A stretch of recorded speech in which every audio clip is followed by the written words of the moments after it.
Hello student, আসসালামু আলাইকুম।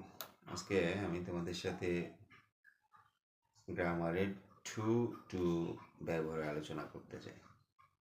Two two যখন আমরা একটা বাক্যে ব্যবহার করি, স্ট্রাকচার হবে এরকম।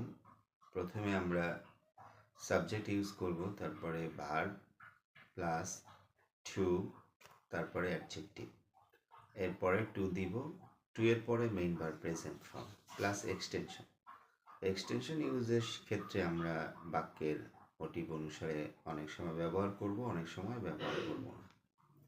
যেমন আমরা বলতে পারি he is too weak to walk. এক্ষেত্রে আমরা দেখতে পাচ্ছি টু এর পরে একটা অ্যাডজেক্টিভ আসছে এবং টু এর পরে ভার্ব প্রেজেন্ট ফর্ম আসছে। ধন্যবাদ সবাইকে। ইংলিশ উইথ মানিক স্যারের সাথে থেকে নতুন নতুন আপডেট পেতে চাইলে ফলো দিয়ে সাথে থাকো। আসসালামু আলাইকুম রহমতুল্লাহি ওয়া বারাকাতুহু।